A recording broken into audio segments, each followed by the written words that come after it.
এখন সকালে ঘুম থেকে ওঠার পর প্রথম কাজটা শুরু হয় এই চুল আঁচড়ানো দিয়ে। কারণ এই কিছুদিন আগে তেল মেখেছিলাম, চুলটা ভীষণ পরিমাণে না আঠা হয়ে গেছে। আর এই চুল সেই জন্য বারে বারে আঁচড়াই। আমি দিন শুরু করার আগেই চুলটা আঁচড়ে নিই, তাতে করে চুলে কম জটটা পড়ে। তো হ্যালো বন্ধুরা, good morning and welcome back to my channel. আশা করি তোমরা সবাই খুব ভালো আছো, আমি ভালোই আছি। তো চলো তোমাদের সবাইকে সাথে নিয়ে আবারও একটি নতুন ভিডিও শুরু করা যাক। এই কাজু কিশমিশগুলো এখনও পর্যন্ত শেষ হয়নি। সেই যে পুজোর সময় আনা হয়েছিল, টুকটুক করে এখন খাই। প্রতিদিন খাওয়া হয় না বলে রয়ে গেছে। প্রতিদিন নিয়ম করে খেলে আর কি এগুলো এতটা রইতো না, মানে থাকতো না আর কি। দুটো কিশমিশ, দুটো কাজু বাদাম খেলাম। এরপরে এখন ঘরটা ঝাড় দিয়ে নেবো চটপট করে।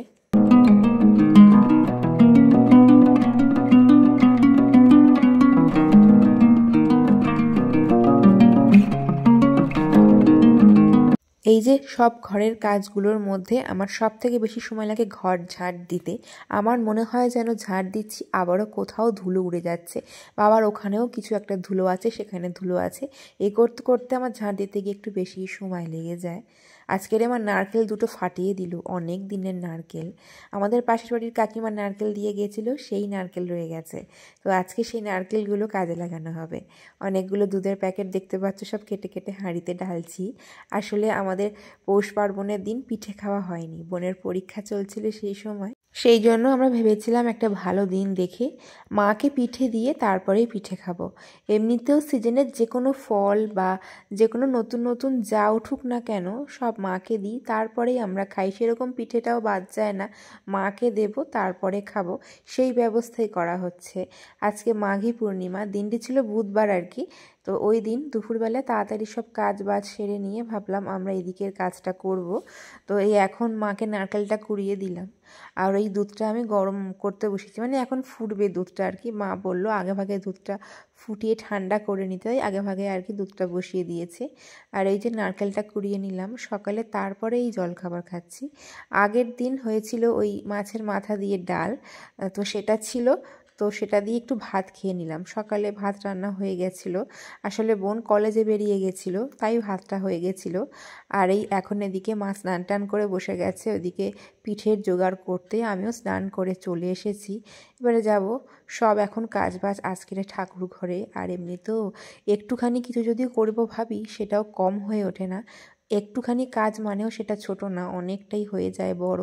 তো এই আর কি পিঠের কাজ এখন চলছে, দেখতে পাচ্ছ মা পাটি সাপটা করছে।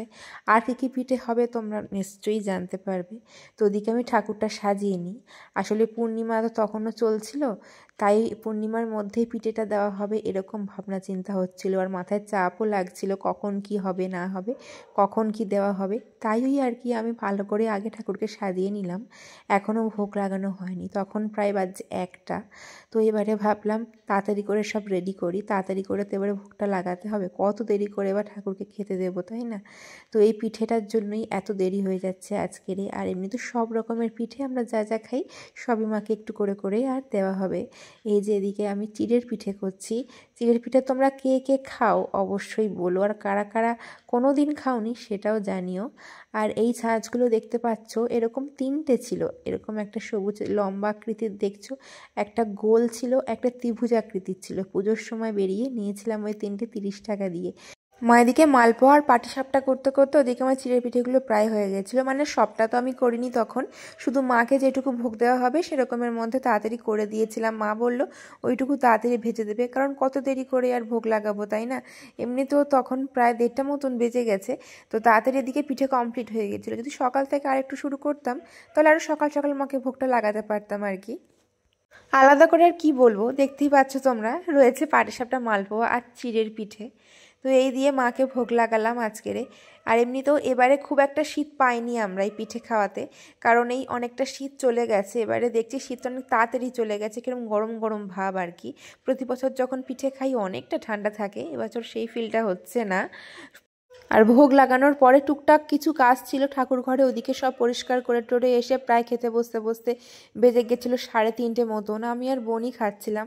মাছের তরকারি হয়েছিল আলু দিয়ে টমেটো দিয়ে, আর মাছের মাথা দিয়ে হয়েছিল লাউ।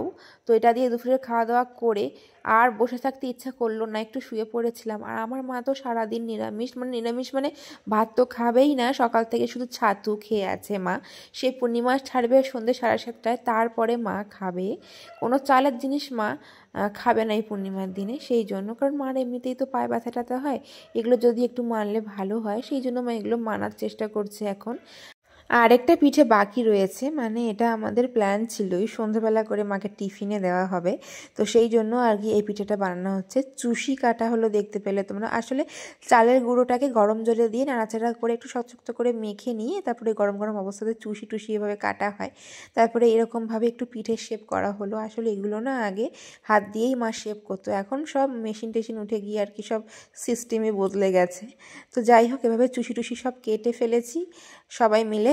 আর এই যে পিঠেও একদম একসাথে সব দিয়ে, দুধটা ভালো করে ফুটে গেল যখন, দিয়ে দিলাম বাতাসা, তারপর নাড়াচাড়া করে দিয়ে এবারে শুধু নামিয়ে নিতে হবে, হয়ে যাবে দুধ পুলি। তারপর পূর্ণিমা ছাড়ার আগে আগে তাড়াতাড়ি করে মাকে এই দিয়ে দিয়েছিলাম টিফিনের দুধ পুলি। এভাবেই আমাদের পৌষ পার্বণটা কাটলো মাঘী পূর্ণিমার দিনে। তো তোমাদের আজকের ভিডিওটি কেমন লেগেছে জানিও। দেখা হচ্ছে নেক্সট ভিডিওর সাথে।